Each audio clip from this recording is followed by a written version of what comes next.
Okay, ko kari o i te maunga, whaingaroa te moana, tainui te waka, tainui te iwi, tainui te hapu, tainui āwhiro, ngunguru te pō, ngunguru te ao. Ko Angeline Greensill ahau. I'm an executive member of Te Waka Kaiora. I've been there probably since its inception almost, way back in 2000 and something. And we're on a journey. We're on a journey to ensure that our children and mokopuna yet unborn have access to kai that's going to be good for them in their future. So for me, Te Waka Kaiora is an organisation that is committed its time, its people to following this kaupapa, to make sure that the things that have been given to us by our tupuna are passed on to the next generation. And to do that, we need to make sure that we keep the seeds that we have pure, so that we can produce pure products for our own tinana, so we can be healthy people, and so can our children yet to come. So when you say pure seeds, what does that mean? Well, I mean something that hasn't been tainted with genetic manipulation, in the sense that we have new technology out there that I consider threats, which things like biotechnology, genetic engineering, genetic modification, call it what you like.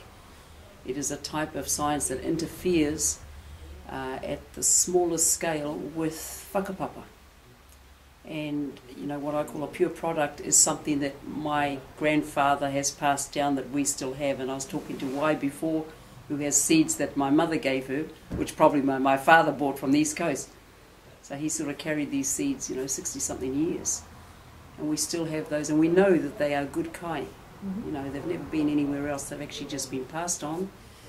And anybody that I get seeds from, I like to make sure that theirs is also okay for us to put into our whenua. Yeah, so to me, you can trace the whakapapa. It's traceable. Yeah.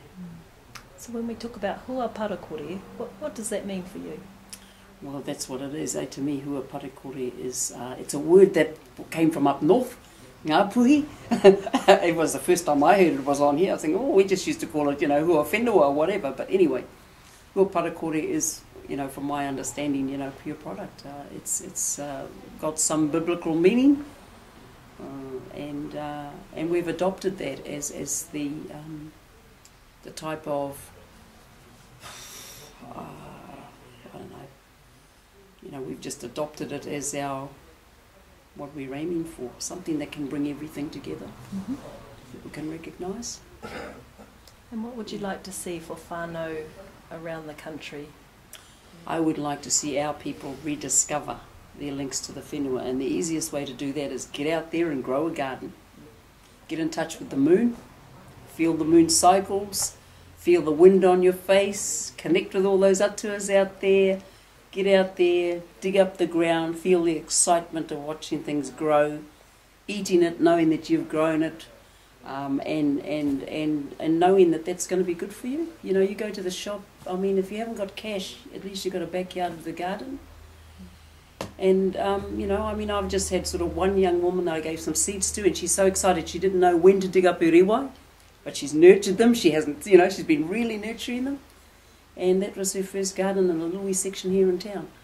So she's excited, her kids are now excited, they've got their garden, and so we'll just go working house to house in the city, you know, just people we know that want a garden. And providing for, you know, your own whānau first. If you aren't out there in the rural areas, you still can do it in the cities. So how much space do you need for an urban garden?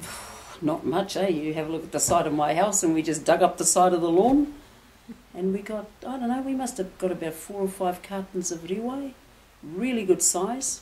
Chucked them in the ground, didn't look after them that well. I think we mounted them once, and then we chucked all the lawn clippings from the grass on it, and we got these huge things.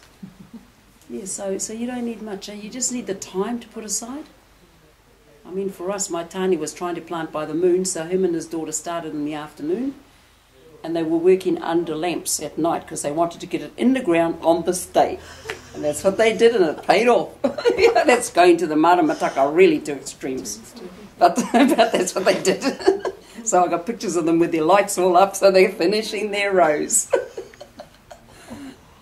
Yeah. Yeah, so he korero anō e pāna ki tēnei kaupapa? Oh no, but I'm reminded of a song. Oh, ka pai. And it comes from up north, I think. I think it was a protest song. It was, Kei whehemara kumara, kei whea kopu a kaura e, kei whea he oranga, mō taku iwi e.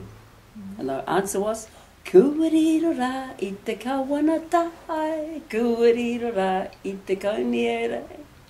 Owe, owe, ka ngau te kino, owe, owe, ka ngau te mamae, kei whea rā, e tūranga waiwai, mō taku iwi e.